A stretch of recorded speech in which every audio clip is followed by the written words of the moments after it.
Pour finir, s'il faut parler des enjeux de l'entrepreneuriat sur les plans social, économique, politique et même de l'environnement en général, nous pourrons simplement dire.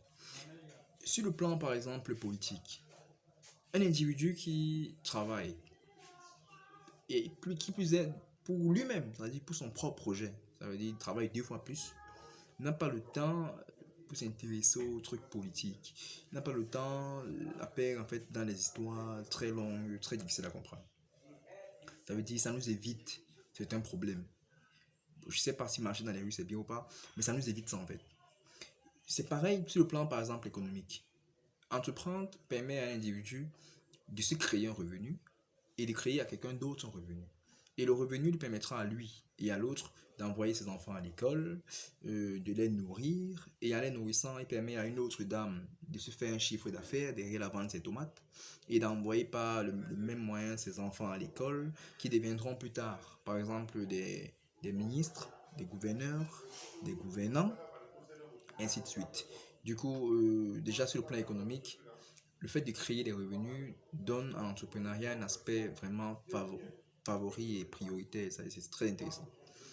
Sur le plan social, comme on a pu comprendre, entreprendre évite à un jeune la pensée, la simple pensée d'agresser, ou bien de voler, ou bien de déambuler la nuit, parce que le matin il va travailler, et du coup la nuit il est un peu fatigué. Il se repose. Et il évite de se faire agresser ou bien d'agresser les autres. Sur le plan, disons, de la société en général, plus il y a des entreprises, plus le pays se porte bien. Plus ces entreprises payent les impôts et le gouvernement peut ainsi tracer des routes, peut créer d'autres secteurs qui pourront aider le pays à mieux se développer. Du coup, aujourd'hui, c'était pas information de manière pratique, comme vous l'avez compris, mais qui va lentement, va sûrement.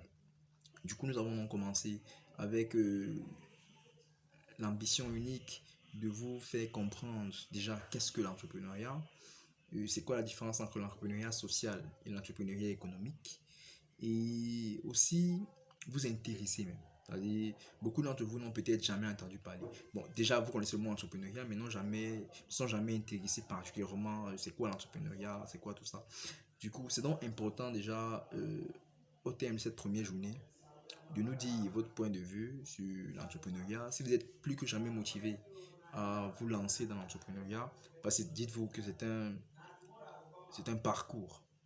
Ça veut dire c'est une compétition et tout le monde ne sera pas forcément premier. Mais avec un peu de motivation et de détermination, tout le monde pourra arriver quand même. Mieux vaut avoir une entreprise et arriver dernier que d'abandonner en route en fait. C'est de ça qu'il est question. Du coup, demain, nous aurons la possibilité de continuer notre formation, mais cette fois-ci avec un aspect plus technique. Et nous allons parler maintenant de comment trouver une idée du projet social. Et après demain, nous allons voir comment trouver une idée de projet économique. Nous n'allons pas seulement voir comment trouver l'idée, mais aussi comment la tester et comment l'évaluer. Parce que j'ai déjà dit les étapes de l'entrepreneuriat économique, mais dans l'entrepreneuriat social, il y aura une dernière étape qui s'ajoute à la fin, c'est l'évaluation. C'est non, peut-être pas procéder à l'évaluation dans l'entrepreneuriat économique, mais dans le cadre de cette formation-ci uniquement, nous allons nous concentrer essentiellement sur les idées, c'est-à-dire trouver les idées. C'est le niveau 1 de l'entrepreneuriat. Ça veut dire vous trouvez l'idée. Étape numéro 2, ce sera monter le projet, monter le business plan. Et notre cabinet offre aussi des formations en montage de projet. Cette formation-là est plus pratique, peut vous aider facilement à trouver un emploi parce qu'on cherche des monteurs de projets. Vous pouvez monter des projets sur le plan économique, monter peut-être des business plans, sur le plan social, monter des demandes de financement.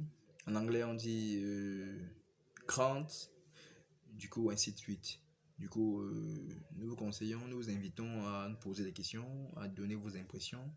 Et ceux qui ne sont pas présentés, à vous présenter. Et ceux qui ne sont pas encore inscrits en ligne, nous vous invitons à le faire le plus rapidement possible.